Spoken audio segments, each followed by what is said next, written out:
Hello everyone, welcome to my study centre. আজকে আমি class 10-এর বাড়িমণ্ডল মানে তৃতীয় অধ্যায় থেকে প্রশ্ন দিচ্ছি। ছোট ছোট প্রশ্ন, তোমরা সবাই খাতায় চটপট লিখে নাও বা স্ক্রিনশট তুলে নাও। ঠিক আছে, প্রথম প্রশ্ন, সমুদ্র স্রোত উৎপত্তির প্রধান কারণ কি? এর অ্যান্সার হবে বায়ুপ্রবাহ। পরের, সমুদ্রের বিচ্ছিন্ন ভাসমান বিশাল বরফের স্তূপকে বলে হিমশৈল। সুস্পষ্ট হিমপ্রাচীর দেখা যায় আটলান্টিক মহাসাগরে। অধিক লবণাক্ত জল প্রবাহিত হয় অন্তঃস্রোত রূপে। শৈবাল সাগর কোন মহাসাগরে দেখা যায়? উত্তর আটলান্টিক মহাসাগরে। আটলান্টিক মহাসাগরে দক্ষিণ আফ্রিকায় পশ্চিম উপকূল দিয়ে প্রবাহিত স্রোত হলো বেঙ্গুয়ালা স্রোত। উষ্ণ স্রোত সাধারণত সৃষ্টি হয় ক্রান্তীয় অঞ্চলে। হিমপ্রাচীর কোন দুই স্রোতের হিমরেখা বরাবর সৃষ্ট? ব্রাদার ও উপসাগরীয় স্রোত। পৃথিবীর বৃহত্তম মগ্নচড়া হলো গ্র্যান্ড ব্যাঙ্ক। কোন স্রোতের প্রভাবে ব্রিটিশ দ্বীপপুঞ্জ ও নরওয়ে উপকূলে সারা বছর বরফমুক্ত থাকে? এর অ্যান্সার হবে উষ্ণ উপসাগরীয় স্রোত। ভারত মহাসাগরে সমুদ্র স্রোত নিয়ন্ত্রিত হলো মৌসুমি বায়ুর দ্বারা। মাদাগাস্কার ও মোজাম্বিক স্রোতের মিলিত শাখা হলো আগুলহাস। উত্তর আটলান্টিক মহাসাগরে একটি শীতল স্রোত হলো ক্যানারি স্রোত। একটি স্রোতের উৎসস্থল হলো মেরু প্রদেশীয় অঞ্চল। বেঙ্গলীয় স্রোত কোন মহাসাগরে আছে? আটলান্টিক মহাসাগর। কোন মহাসাগরের ঋতু পরিবর্তনের সাথে 180 ডিগ্রি পরিবর্তন হয়? এটার অ্যান্সার হবে ভারত। পৃথিবীর বৃহত্তম মগ্নচড়া উত্তর আটলান্টিকে অবস্থিত। কোন সমুদ্র স্রোত 3টে মহাসাগর আছে? নিরক্ষীয় স্রোত। সমুদ্র স্রোতের দিক বিক্ষেপের কারণ কি? কোরিওলিস বল। মহাসমুদ্রের কোন স্থানটিকে মৎস্য আহরণ বলা হয়? উষ্ণ ও শীতল স্রোতকে। এবার অতি সংক্ষিপ্ত প্রশ্ন আছে। উত্তর প্রশান্ত মহাসাগরের একটি উষ্ণ স্রোতের নাম কি? এর অ্যান্সার হবে আলাস্কা স্রোত। উত্তর প্রশান্ত মহাসাগরের একটি শীতল স্রোত বেরিয়াং স্রোত। আবার উত্তর আটলান্টিকের একটি শীতল স্রোতের নাম কি? ল্যাব্রাডর স্রোত। আবার উষ্ণ স্রোতের নাম কি? উষ্ণ উপসাগরীয় স্রোত। আবার দক্ষিণ প্রশান্ত মহাসাগরের একটি উষ্ণ স্রোতের নাম কি? নিউ সাউথ ওয়েলস স্রোত। দক্ষিণ আটলান্টিক মহাসাগরের একটি উষ্ণ স্রোতের নাম কি? ব্রাজিল স্রোত। আবার একটি শীতল স্রোতের নাম বেঙ্গুয়ালা স্রোত। দক্ষিণ প্রশান্ত মহাসাগরের একটি শীতল স্রোতের নাম হলো পেরু। আর মোট সমুদ্র স্রোতের প্রায় কত শতাংশ বহিঃস্রোত থাকে? 10%। পৃথিবীর বৃহত্তম মগ্নচড়ার নাম কি? Grand bank. এটা কোথায় অবস্থিত? আটলান্টিক মহাসাগরে। মগ্নচড়ায় কোন মৎস্য খাদ্য সর্বাধিক পরিমাণে পাওয়া যায়? প্ল্যাঙ্কটন। কোন একরের সাহায্যে সমুদ্র স্রোতের মাধ্যমে জলপ্রবাহের পরিমাপ করা হয়? এটা হবে ভাদ্র। ঋতু পরিবর্তনে কোন মহাসাগরে সমুদ্রের দিক পরিবর্তন করা হয়? ভারত মহাসাগর। সমুদ্র জলের উষ্ণতার তারতম্যের প্রধান কারণ কি? সূর্যরশ্মি পতন কোণের তারতম্য। হিমপ্রাচীর কোন মহাসাগর দ্বারা? আটলান্টিক। আর কখন ওঠানামা করে? সমুদ্র তরঙ্গ। নিউফাউন্ডল্যান্ডে কাছে ঘন কুয়াশা ঘূর্ণিঝড়ের নাম কি? উপসাগরীয় স্রোত বা ল্যাব্রাডর স্রোত। সমুদ্র স্রোতের উৎপত্তির মূল কারণ কি? বায়ুপ্রবাহ।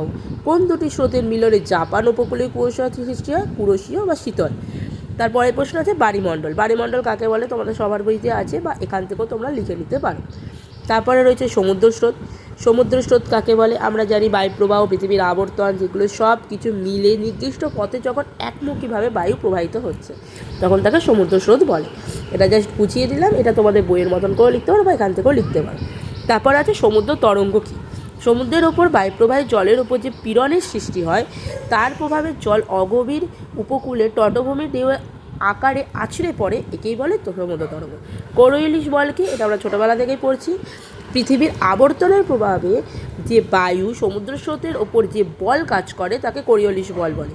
এই বল কি হয়? এই বল সবসময় সমুদ্র স্রোতের উত্তর গোলার্ধে ডান দিকে ও দক্ষিণ গোলার্ধে বাম দিকে বেঁকে যায়। ফেরেলের সূত্র তো কোরিওলিস বলের প্রভাবেই হচ্ছে, যেটা বললাম যে ডান দিক বা দিক, সেটাই হচ্ছে ফেরেলের সূত্র। তারপর গায়র বা কুণ্ডলিনী। সকল যে মহাসাগরে মাছ বেয়ে কোরিওলিসের বলের প্রভাবে যখন সমুদ্র স্রোত বেঁকে গিয়ে আবার একসাথে মিলিত হয়ে একটা চক্রাকারের সৃষ্টি হচ্ছে। আচ্ছা, এগুলো তোমাদের বইতেও আছে, তোমরা স্ক্রিনশট বা লিখে নিতে পারো বা বলেও নিতে পারো। শৈবাল সাগর কি? শৈবাল সাগর আমরা জানি স্রোতহীন, যখন কোনো সূর্যকীয় স্রোতের মিলন হয় তখন স্রোতহীন শৈবালের সৃষ্টি হয়, তখন বলা হয় শৈবাল সাগর। তারপরে উষ্ণ শীতল স্রোত, ওটা কী আবহাওয়া গণনা করছে? এটা দুর্যোগপূর্ণ আবহাওয়া। মগ্নচড়া বা ব্যাঙ্কি, এটা হলো নুড়ি বালি সব এসে যখন অধক্ষেপণের ফলে যখন একটা গভীর অঞ্চলের সৃষ্টি হয় তখন তাকে বলা হয় মগ্নচড়া। পৃথিবীর বিখ্যাত মগ্নচড়ার নাম কি? নামই হলো গ্র্যান্ড ব্যাঙ্ক, ডকার্স বাবু, গ্র্যান্ড ব্যাঙ্ক, ডকার্স ব্যাঙ্ক। প্ল্যাঙ্কটন কি? প্ল্যাঙ্কটন মানে আমরা ছোটবেলা থেকে শ্যাওলা। সমুদ্র জলে যে ভাসমান অনুবীক্ষণ জীবনকেই বলা হয় কি? প্ল্যাঙ্কটন। দু প্রকার হয়, উদ্ভিদ প্ল্যাঙ্কটন আর প্রাণী প্ল্যাঙ্কটন। প্রশান্ত মহাসাগরের দুটি উষ্ণ শীতলের স্রোতের নাম কি? একটা হলো জাপান স্রোত বা উত্তর প্রশান্তীয় স্রোত, আর এদিকে ক্যালিফোর্নিয়া স্রোত, পেরু স্রোত। আর ভারত মহাসাগরের কি হবে? মোজাম্বিক স্রোত, মাডাগাস্কার স্রোত, আর কুমেরি স্রোত বা পশ্চিম অস্ট্রেলিয়া স্রোত। আর আটলান্টিক মহাসাগর দুটি উষ্ণ ও শীতল স্রোতের নাম ক্যানারি স্রোত, ব্রাজিল স্রোত, আর ল্যাব্রাডর স্রোত বা বেঙ্গুয়ালা স্রোত। এখানে তোমার ছোটো ছোটো প্রশ্ন আছে যে কিসের ফলে জিওস্ট্রুপ স্রোত কাকে বলে, এই ছোটো প্রশ্নটা এখানে দিয়ে দিয়েছি। উপসাগরীয় স্রোত কাকে বলে? যেটা উত্তর ও পশ্চিম দিকের ইউরোপ থেকে যেটা প্রবাহিত হচ্ছে তাকে বলে উপসাগর। আর নিরক্ষীয় প্রতিস্রোত কাকে বলে? যেটা স্রোতের মধ্যভাগ দিয়ে ক্ষীণ স্রোত হয়ে যেটা প্রবাহিত হচ্ছে। ভারত মহাসাগরের সমুদ্র স্রোত ঋতু পরিবর্তনের বিপরীতমুখী কেন? কারণ গতি পরিবর্তনের সময় গ্রীষ্ম শীত ঋতু কী হয়? পরস্পরের দিকে বিপরীত দিকে থাকে বলে তাই বিপরীতমুখী বলা হয়। হিমপ্রাচীর কাকে বলে? শীতল ও উষ্ণ স্রোতের বিপরীত দিকে চালিত হয় বলে হিমপ্রাচীর বলে। হিমশৈল বিশাল যে বরফের স্তূপ থাকে তাকে বলা হয় হিমশৈল। এর বৈশিষ্ট্য কী? এর বৈশিষ্ট্য অনেক রকমের হতে পারে, তোমাদের বইও আছে বা এখানেও লিখে দিয়েছি কিছু কিছু, তোমরা দেখে নিতে পারো যে কী কী হতে পারে। এবার আসছি সংক্ষিপ্ত প্রশ্ন। সংক্ষিপ্ত প্রশ্নের মধ্যে কি উষ্ণ স্রোত আছে, শীতল স্রোত আছে। উষ্ণ স্রোত ও শীতল স্রোত বলতে কী বোঝো? উষ্ণ স্রোত আর শীতল স্রোতের মধ্যে নানা রকমের ভাগ রয়েছে, সেইগুলো তোমরা এখান থেকে লিখে নিতে পারো। আর এখানে উদাহরণ সহকারে উষ্ণ আর শীতলের উদাহরণও দিয়ে দিতে পারো। তারপরে আছে বায়ুপ্রবাহে সমুদ্র স্রোতের মূল কারণ কি, অথবা বায়ুর গতিবেগ তুলনায় সমুদ্র স্রোতের গতিবেগ অনেক কম, কারণ ব্যাখ্যা করো। এইটাও তোমরা বানিয়ে লিখতে পারো, নিজেদের বই থেকেও লিখতে পারো, সহায়িকা থেকেও লিখতে পারো, বা এখান থেকেও স্ক্রিনশট তুলে নিতে পারো। পৃষ্ঠস্রোত বা গভীর সমুদ্র স্রোত বলতে কী বোঝো? এটা হলো পরেরটা। তারপরে শৈবাল সাগরের উৎপত্তি কেন ঘটেছে? পরের প্রশ্ন উপকূলের আকৃতি সমুদ্র স্রোতকে কিরূপ প্রবাহিত করেছে? তারপরের প্রশ্ন ঋতু পরিবর্তনে ভারত মহাসাগরের সমুদ্র স্রোতকে কীভাবে প্রবাহিত করেছে? পরের প্রশ্ন উচ্চ অক্ষাংশ অবস্থানের সত্ত্বেও নরওয়েতে হামারফেস্টে সারা বছর বরফমুক্ত কেন থাকে? পরের প্রশ্ন মগ্নচড়ার সৃষ্টির কারণ কি? এটা পরের প্রশ্নটা চলে এসছে ভুল করে।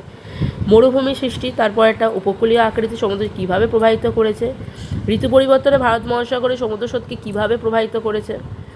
তারপরে উচ্চ অক্ষাংশ অবস্থানের সত্ত্বেও আর বছর মুক্ত, এই দুটো প্রশ্ন দুবার করে হয়ে গেছে। আর তার নিচেও আছে মগ্নচড়ার সৃষ্টির কারণ কি, ওটাও দুবার করে হয়ে গেছে, তো তোমরা এটা স্কিপ করে যেতে পারো। ঠিক আছে, স্কিপ করতে পারো বা নিজেদের মতন করে লিখতেও পারো। পরের প্রশ্ন উষ্ণ ও শীতলের স্রোতের মিলন অঞ্চলে ঘন কুয়াশা বা ঝড়ঝঞ্ঝা সৃষ্টির কারণ কি?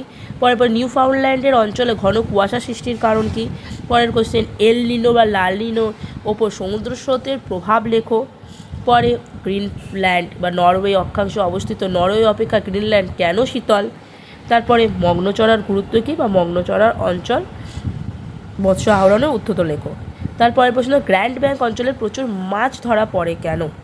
পরের প্রশ্ন উদাহরণসহ জলবায়ুর ওপর উষ্ণ স্রোতের প্রভাব লেখো। এটা একটু বড় প্রশ্ন আছে, তো তোমরা খাতার মধ্যে লিখে নিও ভিডিওটা পজ করে করে। তারপরের প্রশ্ন জলবায়ুর ওপর পেরু স্রোত বা বেঙ্গুয়ালা স্রোতের প্রভাব লেখো। এটাও একটু বড় প্রশ্ন আছে, তোমরা পজ করে করে লিখে নিও। এই চ্যাপ্টার থেকে যেই প্রশ্নগুলো আমার ইম্পর্টেন্ট মনে হচ্ছে আমি সেই প্রশ্নগুলোই শুধু দিয়েছি। কী কী কারণে সমুদ্র স্রোতের দিক পরিবর্তন হয়?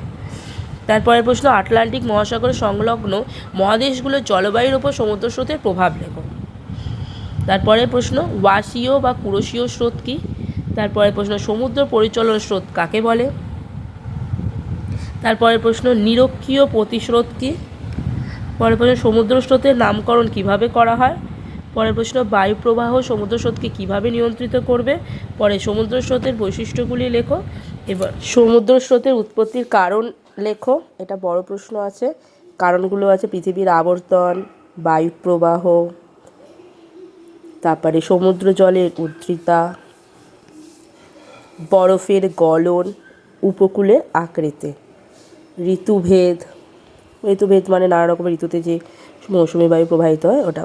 তারপরে রয়েছে সমুদ্র স্রোতের প্রভাবগুলি ব্যাখ্যা করো, যেমন জলবায়ুর ওপর প্রভাব, বৃষ্টিপাত ও তুষারপাত, মরুভূমি সৃষ্টি, তারপরে কুয়াশা, ঝড় ঝঞ্ঝা, তারপরে জলবায়ু পরিবর্তনের প্রভাব, এগুলো মগ্নচড়ার সৃষ্টি। তারপরের প্রশ্ন মানুষের অর্থনীতি পরিবেশের ওপর সমুদ্র স্রোতের প্রভাব বা গুরুত্বগুলো আলোচনা করো। এর অ্যান্সার আছে মগ্নচড়ার সৃষ্টি ও মৎস্যরণ। তারপরে জাহাজ চলাচল, হিমশৈলের সমস্যা। তো আজকে এই প্রশ্নগুলো 3 নম্বর অধ্যায় থেকে সমস্ত প্রশ্ন দেওয়া হয়ে গেল। তো আবার পরের ভিডিওতে দেখা হবে। আজকের জন্য টাটা।